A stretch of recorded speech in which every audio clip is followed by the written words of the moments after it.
Welcome back to Teach English Now. I hope you were able to see things from both perspectives in our last video. It is essential that as we look at each approach, you are able to analyze each argument and then make educated decisions about what you want your language classroom to look like.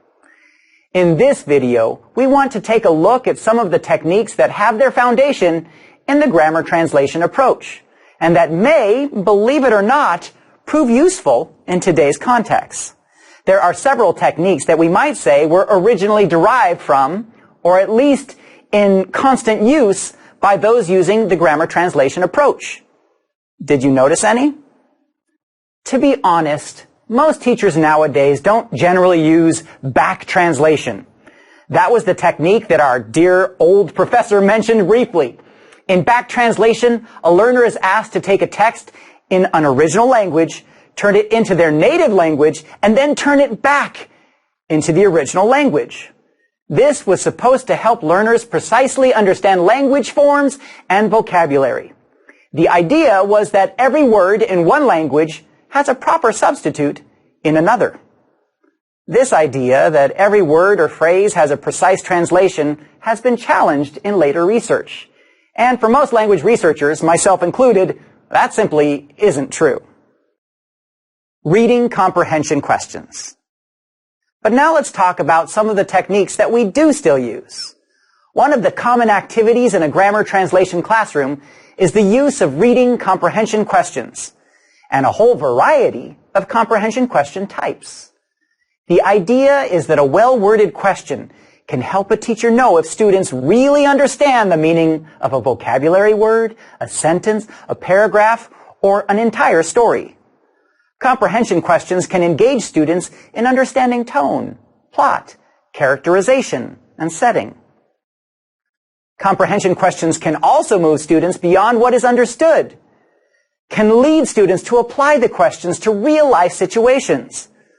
No doubt that comprehension questions are an essential technique you can put in your teacher toolbox. Use of antonyms and synonyms.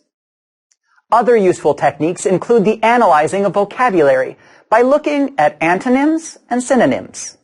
In this technique, a teacher can create word lists that have strong associative qualities, which definitely helps with memory.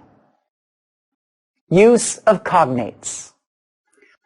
Another technique is to look for vocabulary that is similar to the learner's native language. This is often referred to as cognates.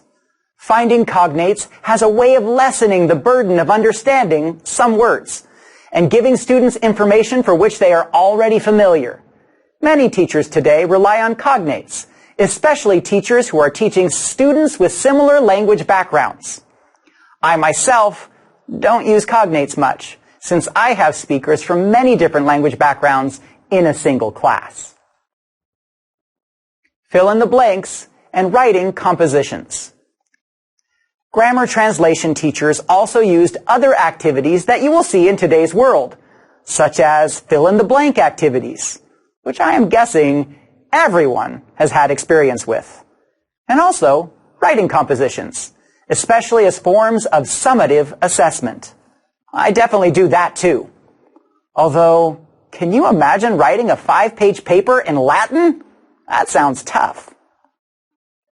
All in all, my guess is that you may not see grammar translation as a perfect fit for your teaching style, but please keep in mind that this doesn't mean that there aren't important takeaways. Thanks for watching Teach English Now. Oh, I think I hear something. Yep, I guess it's time for our next trip. Buckle up. Next stop, the turn of the 20th century. Get ready to go back in time to 1910.